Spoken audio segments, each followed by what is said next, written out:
We've always perceived ourselves as people of freedom.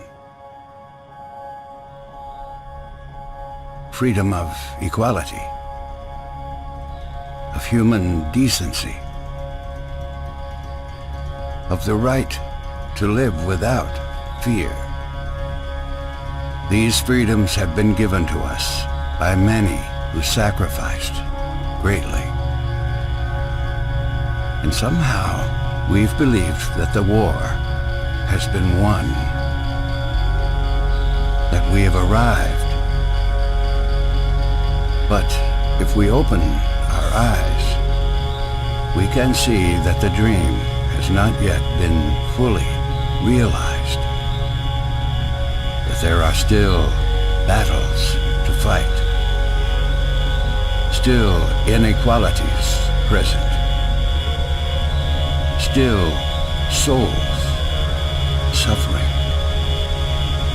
that our faith demands more than awareness, and that no generation is exempt from these battles.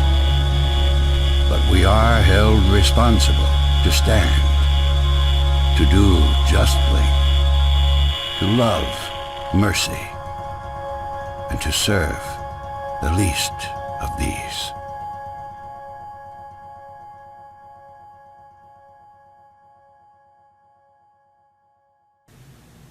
I don't think the argument is over whether there's been social injustice or harm to certain people groups.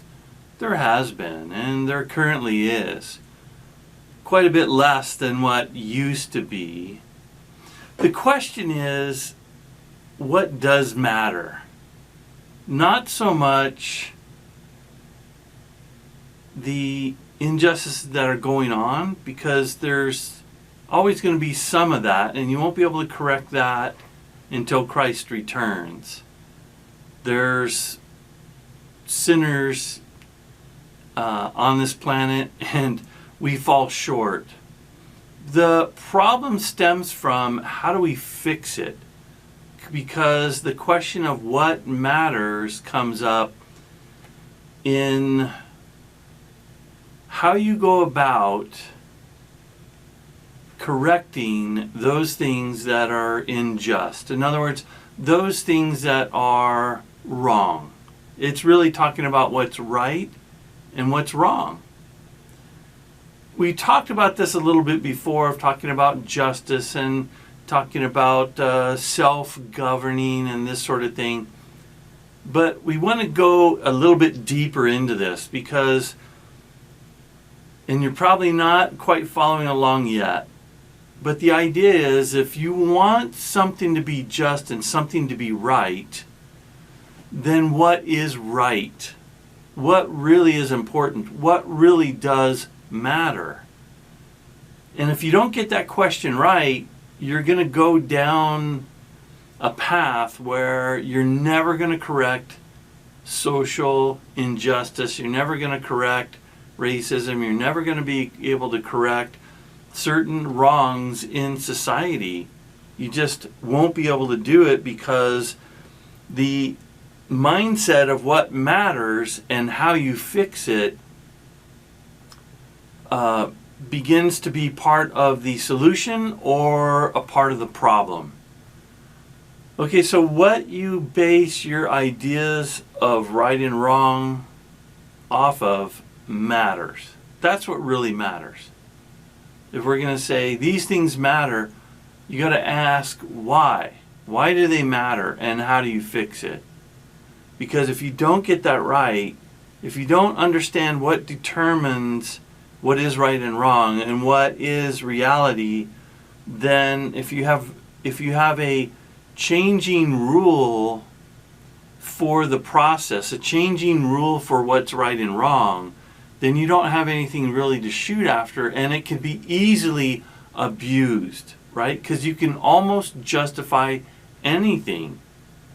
And the idea is that you need to have something, a standard by which to determine what is right and wrong. And that's called ethics. This is one of the classes I teach in our shepherd school. And I've shared it with the church on occasions, but not as in-depth as what I'm going to talk about now. And the idea is that ethics is simply the idea of deciding or understanding what is good to think and to do. Because it isn't just in actions, it's also in attitude, right? So Romans 12:21 says, "Do not be overcome by evil, but overcome evil with good." What is good? That's the question. What is right? And that determines what really matters. If we are going to make ethical or moral choices, we can't make up our own standard. If you do, then you end up always in opposition of anybody who doesn't hold to your standard. And the idea is that morality is based on a society and their choices, or it's based on evolution, is quite ludicrous, because you could never settle a matter. Because if it's just on society, society is made up of people. So you could have one society that's saying a certain thing is right, and another society saying a certain thing is wrong. But then how do those societies reconcile those differences? They can't.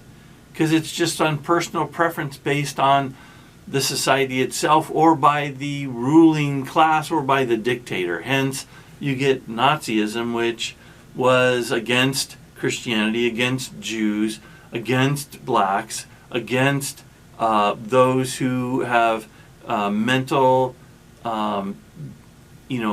reduced capacities, handicapped, anybody who they felt wasn't part of the master race.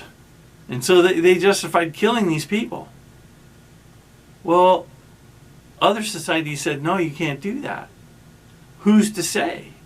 And we've got this moral dilemma now that's been propagated through our industries, especially through our educational industries, colleges, of this whole idea that it's based on choice, and we're going to talk about that, this evolutionary stance. They all ethical systems fall into two categories.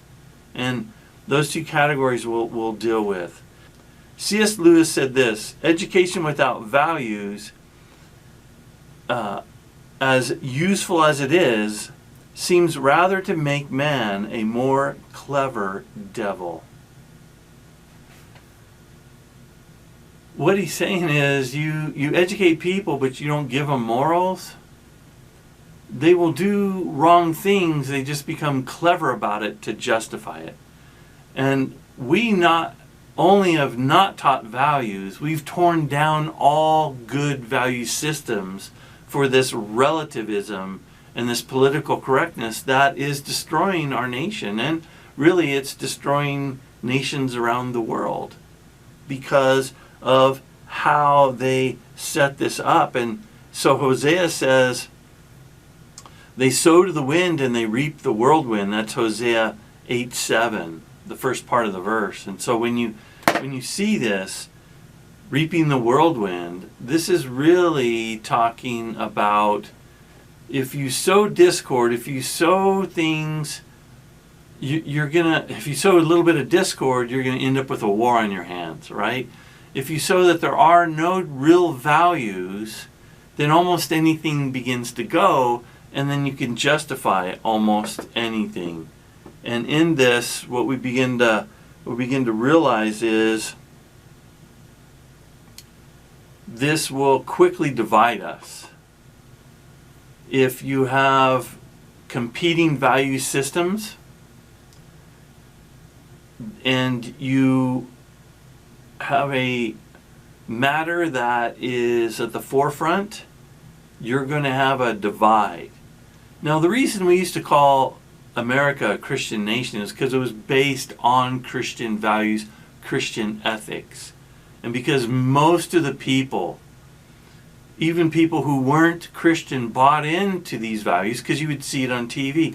The TV shows would model it. They would have a moral to the story. If you went and saw a Western like Rifleman or some of these things, big value, Bonanza, during the 50s and 60s, even things like the Hillbillies, Gilligan's Island, all these things had a moral to the story about friendship, about telling the truth, about being faithful. And these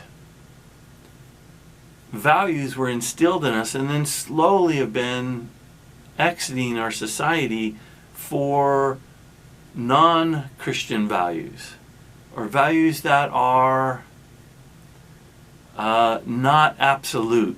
They're always shifting.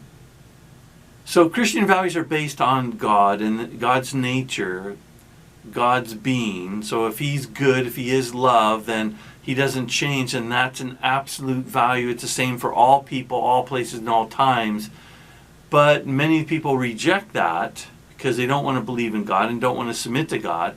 And so what are you left with? You're left with a mooring or a table or a stability center that is always vacillating. It's never set. So you say, well, it goes with society, but society can change. So right just ends up being with the party who's in power, or might makes right, or with the intellectuals who are training people. And so educational values, or just it's left to each and every individual. And those things are going to change and vacillate, and you have this whole thing that comes up. So then any thought or action can be deemed evil.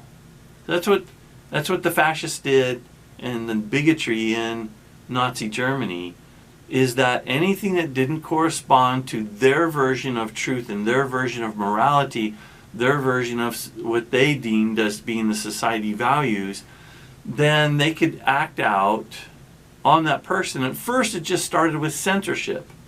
We'll not let you speak. We'll have book burning parties, which they did. And they began to burn the Bible and any dissenting words, right? So back then you didn't have tweets and you didn't have posts, but anything you would write in a paper, so they would, if you started a paper or circulating some ideas, they would destroy it. They would put you out of business. They had a cancel culture back then. You would lose your job. And we've moved into that now, of anybody who's disagreeing or has a dissenting voice, or even is inquisitive and asking honest questions, or any thought that is contrary, or any action that they would deem inappropriate, now gets canceled. Whether you get fired from a job, or whether you get censored or silenced, and you get a bias towards a certain group of the population, and everybody else gets shut down. And the problem with that is it becomes the centers and the people and the voices who want justice, it becomes unjust. It becomes wrong. And people who may side with that group or people now become apprehensive and become more antagonistic, because every wrong becomes an offense. And because of that, then you lose any sense of true justice, any sense of true social change, because the movement itself will slowly be taken over by people who become more and more intolerant. And you begin to see this, you will see a backlash in society from both sides. So what do we use as our guide? H.I. Mencken, he said this: our conscience is the inner voice that warns us that somebody may be looking. And we start off with a conscience. It can get refined or it can get destroyed, though, is the problem. Because once we cross a line where we are doing something where we have a violation of our own conscience, but we like what we're doing, we begin to justify what we're doing, and that's called making a calloused heart or searing our conscience. Romans 2:14-16 talks about this. For when the Gentiles who do not have the law by nature do the things in the law, These, although not having the law, are a law to themselves, who show the work of the law written in their hearts, their conscience also bearing witness, and between themselves their thoughts accusing or else excusing them, in the day when God will judge the secrets of men by Jesus Christ according to my gospel. So we have this propensity to make ourselves feel right. And we do it by either accusing ourselves or excusing ourselves. So we accuse ourselves, which means we bear witness to our conscience and we say, that was wrong. And then we make ourselves feel right by apologizing or making it right or vowing to not do that again. Or we excuse ourselves and say, but I was a victim. But, I was brought up by parents who weren't the best parents, and so I didn't have the best role model, and so it excuses what I'm doing. Or that the idea of what they deem as being right is not my idea, and I will do what I want, and I begin to justify it, even to the point of violence. We then make ourselves feel good because we squash our conscience. Or we make ourselves feel good because we acquiesce to our conscience and say, I'm guilty and I need to make it right. Either I justify and make myself right by searing my conscience, or I make myself right by doing the right thing. And we have to make that choice, and that choice comes from, we have two choices then. We can go down kind of two roads of ethics. We can have a law higher than us, right? God's law, God's word, God's nature, his nature of love, and we do what is good or what is most loving, or we begin to do what's in our own heart. And there are several ways of going about that, and many seem good. So let me break down the two ideas of where we can go with this. So the two categories, the first one being I'm just going to use some $5 words here, the teleological view of ethics, and that just means a design or an end result of ethics. So think of this as result driven. Okay, so from here on out, I'm going to call this the teleological viewpoint as result driven. And result driven is that you want the best result. And a lot of this people try to buy into, and with good reason and good heart, because they're saying, well, what's good for society? What's good for the greatest number of people? And that's what I'm going to do. So it's result driven. So when you come to a dilemma, you try to think of what do I want the end to be like? And then I try to do something to make that end come forward, that result come about. Sounds good, right, on the surface, but there's many problems with this. And the first problem is that you may not know exactly what the good will be in the end. What is the best result? On who's good? Good for you, good for me, good for society? And what is ultimately good for society? Certain things may not be as good for society, but we don't know until we experience them. And since you don't know the future and you don't know all realities that could happen, it's very hard to judge the actions you truly need to take to end up with a good result. And what is good? Good means the best pleasure I can get. So you have a society where we're saying hedonism is great because let's let people just do whatever they want sexually or do whatever they want, morally, because they'll be happy with getting high or get happy with all kinds of sexual encounters. But that's not necessarily good for society. It's good for the person, they think, right? Because temporarily they feel good, but the end result may be totally different. We know that end result could be evil. It could be very bad. So it's fraught with problems, but if you reject God, you're kind of left with this idea of, well, let's do what's good for society, and then you try to forecast that. it's the result that motivates me then. And so part of this is where people buy into, well, I'm not really doing anything, but I can virtue signal because I can say certain things and feel good about myself, because even though I didn't get a result, the result is that I said them or I did certain things, but it really didn't change anything. But it's not about change, it's about the way I feel about myself. But normally you can do the right thing and feel terrible about yourself but have a good result, like admitting that you stole something, taking it back, suffering the consequences. That's not always the best result, in the sense of I may have to pay a fine, or I may have to do something, or even go to jail or whatever. But then you don't feel necessarily good that you have to go through that, but it's the right thing to do.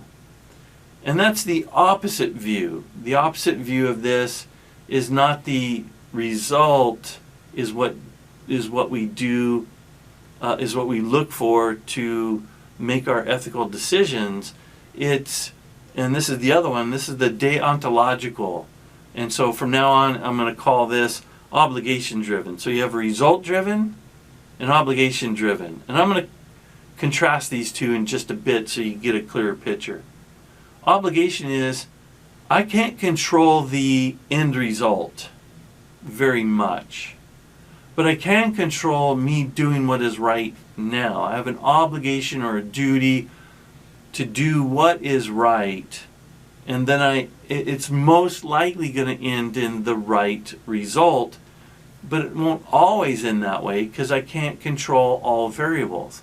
But I can control what I do. I can control what immediately happens and what I think and what my actions are.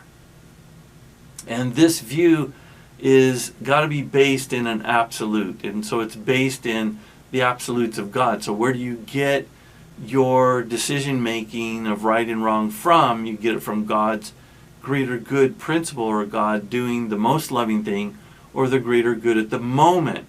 What's the greatest good I can do? Not necessarily it's going to be the greatest outcome. Most likely will be, but I can't guarantee it. But I can guarantee the best chance of getting there by me doing what's right. And even if it doesn't end up that way, I'm still going to be responsible for my actions and my thoughts. And this is an idea that is responsibility driven or obligation driven, and it's saying I'm going to maximize the good in my life. And if everybody did that, it would impact society, right?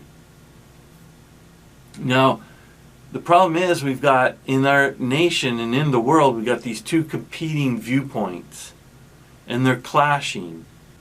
The result of your actions is the value in the first group.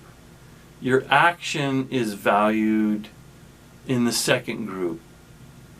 So say an individual is drowning, right? If you go and you save him, the result is that he was saved. So however you did it would be good, would be determined as good. That's not necessarily the case if, let's say, you didn't save that child. You didn't get the result. You tried, but you didn't get the result. Is it good then? On that basis of result equals whether it's good or not, it wouldn't be. But in the duty or obligation bound, even if you tried but you couldn't save the child, it still is good that you tried. It's not the best result, but if you say that the result is the only thing that matters, then it compromises the rule. It compromises the ethic. It compromises the how you get to the result. So you can kind of see some of these things and how it's clashing. And so with this clash of ethics, you begin to have the outcome as the rule. And if the outcome is the rule, then the means, even though it may start as being good, ends up being bad. So you could say, hey, we want social justice. We want change. But now we begin to see that it's not so much about the whole idea of just change, because when you begin to violate the rules, when you begin to exercise the end result, you can become the abuser yourself. So if we're looking at, oh my gosh, well, let's talk about the cancel culture again. So if we begin to say that here's the rule, is you don't ever offend anyone.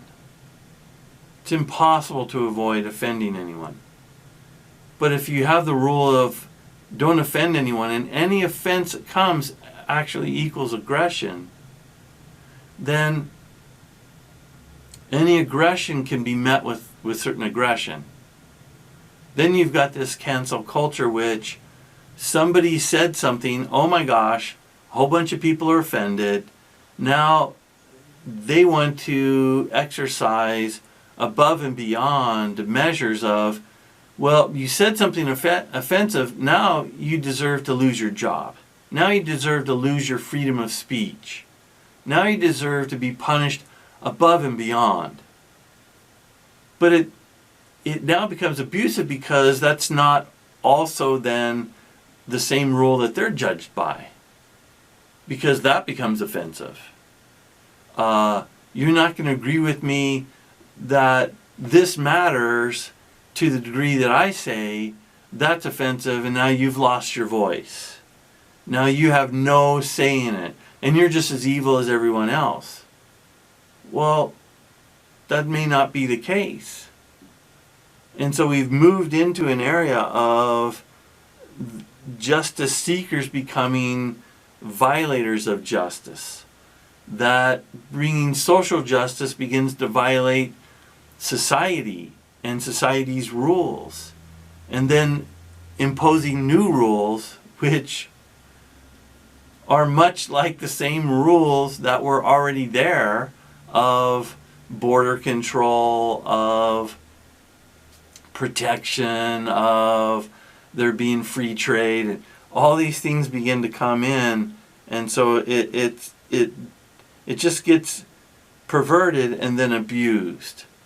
And so the idea that any offense is a injustice and a crime against a certain segment of humanity leads to abuse of the other portion, which will then lead to this clash of ethical systems, a clash of values, and people feeling that they would have to violate their conscience to agree with this, or they would violate their conscience and disagree and become violent as well. Because now you feel like, well, if you're doing this to me, and you're saying you're taking offense and it justifies your violence, well, can't I play under the same rules? And then you have vengeance for vengeance, and God says, don't take vengeance. Vengeance is of the Lord. But you've got this problem going on. So when you reject the Bible, when you reject a Judeo-Christian standard, you're left with a system where you say, this is what's good for the social institutions, or whatever it is, each person. That standard by which you go by is easily corrupted if it's not moored, if it's not tethered to an absolute. And so you'll always get abuse of that standard, even though many people might start well-intentioned, it will default to abuse. And the idea that we can just go about our business and not have an agreement on what matters, why it matters. You'll argue past one another and it'll never get settled. But the problem is that man has now seared his conscience, and we want this complete freedom. And complete freedom will lead to anarchy. Complete freedom will lead to what people will hope it leads to their happiness, but it won't. Because if you're not governed by a standard set of rules, you'll always be offended at something. The mark you're shooting for, the standard of goodness and truth and social justice will always change. And no one will be happy. So every man will do what's right in his own eyes.